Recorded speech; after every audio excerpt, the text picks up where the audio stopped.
اعوذ باللہ من الشیطان الرجیم بسم اللہ الرحمن الرحیم۔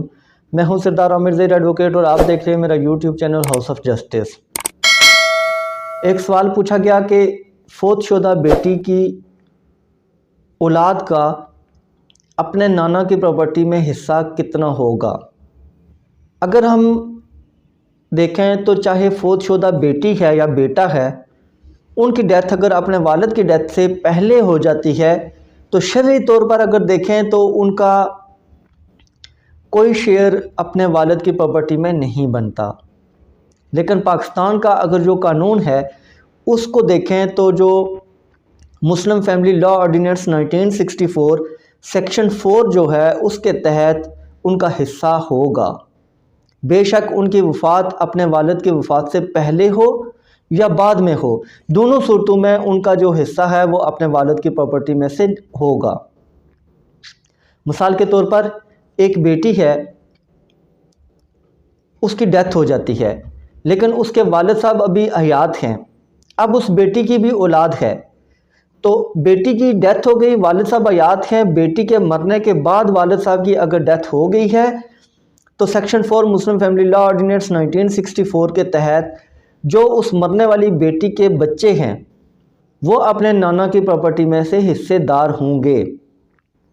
یہ پاکستان کا قانون کہتا ہے، حالانکہ شرعی طور پر ایسا نہیں ہے۔ شرع میں یہ ہے کہ وہ حصے دار نہیں ہوں گے۔ اگر پہلے بیٹی یا بیٹے کی ڈیتھ ہو جائے تو ان کی اولاد اپنے دادا یا نانا کی پراپرٹی میں سے حصہ نہیں لے سکتی، لیکن چونکہ ہمارا قانون ہے تو اب اس کے تحت ان کو نواسے نواسی یا پوتے پوتی کو اپنے دادا کی جائیداد میں سے حصہ دیا جاتا ہے۔ اس قانون کو فیڈرل شریعت کورٹ میں چیلنج کیا گیا کہ یہ غیر شرعی ہے، شرع سے متصادم ہے۔ فیڈرل شریعت کورٹ نے سال 2000 میں اس قانون کو غیر شرعی قرار دیتے ہوئے اسے کالعدم قرار دیا۔ اس کے خلاف سپریم کورٹ میں اپیل کی گئی اور سپریم کورٹ نے فیڈرل شریعت کورٹ کا یہ آرڈر معطل کر دیا، سسپینڈ کر دیا، اور ابھی تک وہ جو اپیل تھی وہ فائنلی ڈیسائیڈ نہیں ہوئی ہے۔ لیکن جو فیڈرل شریعت کورٹ کا یہ فیصلہ تھا کہ یہ قانون غیر شرعی ہے، تو یہ فیصلہ بھی سپریم کورٹ نے سسپینڈ کر دیا ہے۔ لہٰذا چونکہ یہ فیصلہ سسپینڈ ہے تو اب سپریم کورٹ میں وہ اپیل بھی پینڈنگ ہے، تو لہٰذا جو قانون ہے کہ بیٹی یا بیٹے کی بے شک پہلے ڈیتھ ہو جائے تو ان کی اولاد کو حصہ ملے گا، تو اب وہ ان کو حصہ مل رہا ہے۔ اب دوسرا سوال یہ ہے کہ اگر بیٹی یا بیٹے کی ڈیتھ ہو گئی پہلے اور دادا یا نانا کی بعد میں ڈیتھ ہوئی تو ان کی اولاد کس طریقے سے، ان کے شیئر کیسے ہوں گے؟ تو ان کے شیئر بالکل اسی طریقے سے نکلیں گے کہ جیسے اگر وہ بیٹی یا بیٹا زندہ ہوتے تو جتنا ان کو حصہ ملتا تو وہی آگے ان کی اولاد کو ٹرانسفر ہو جاتا۔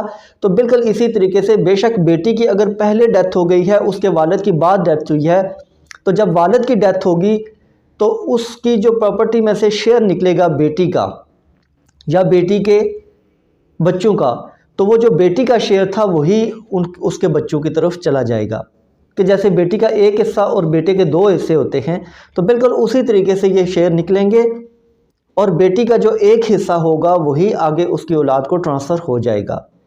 اگر وہ زندہ ہوتی تو اس طرح ہوتا کہ پہلے ماں کو جاتا پھر بچوں کو جاتا، لیکن اس کی پہلے ہی اگر ڈیتھ ہو گئی ہے تو ڈائریکٹ نواسے یا نواسیوں کو چلا جائے گا۔ بیچ میں سے جو ماں کا رشتہ تھا وہ بے شک ختم ہو جائے یا اگر باپ کا رشتہ تھا وہ ختم ہو جائے تو ڈائریکٹ ان کے جو شیئرز ہیں وہ ان کے بچوں کو ٹرانسفر ہو جائیں گے۔